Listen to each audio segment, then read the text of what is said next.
కుందేలు తాబేలు. అనగనగా ఒక అడవిలో ఒక కుందేలు ఒక తాబేలు ఉండేవి. కుందేలు తాను చాలా తెలివైన దానినని, వేగంగా పరుగెత్తగలనని గర్వంగా ఉండేది. తాబేలు మాత్రం చాలా నెమ్మదిగా నడుస్తుంది. ఒకరోజు కుందేలు తాబేలును చూసి దాని నడకను ఎగతాళి చేసింది. నువ్వు ఇంత నిదానంగా నడుస్తావు, ఎప్పుడైనా ఎక్కడికైనా వెళ్ళగలవా అని వెటకారంగా అన్నది.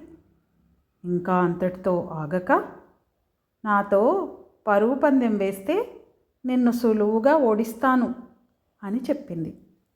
దానికి తాబేలు సరేనని ఒప్పుకుంది. ఒకరోజు జంతువులన్నీ ఒక దగ్గర సమావేశమయ్యాయి.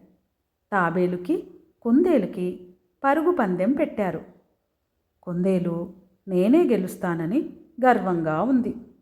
తాబేలు అనకువగా ఉంది.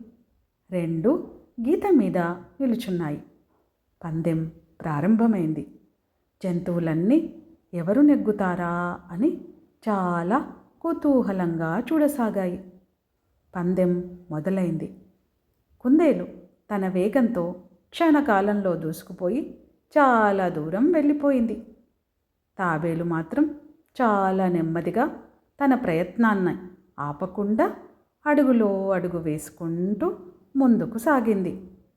కొంత దూరం పరుగెత్తిన తర్వాత కుందేలు వెనక్కి తిరిగి చూసింది. తాబేలు ఎక్కడా కనిపించలేదు.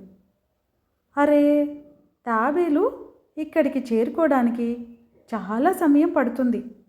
ఈలోపు నేను కొద్దిసేపు ఈ చెట్టు కింద విశ్రాంతి తీసుకుంటాను అనుకొని ఒక చెట్టు దగ్గర ఆగింది. కుందేలు పరుగెత్తి రావడం వలన అలసిపోయి ఉండడంతో అనుకోకుండా నిద్రలోకి జారుకుంది.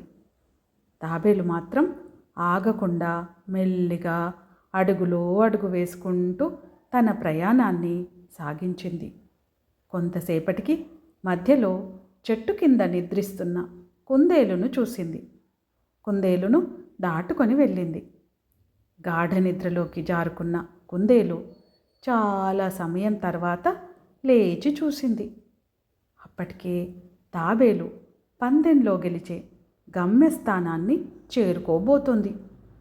కుందేలు ఎంత వేగంగా పరిగెత్తినా తాబేలుని దాటుకొని గమ్యస్థానాన్ని చేరుకోలేదు.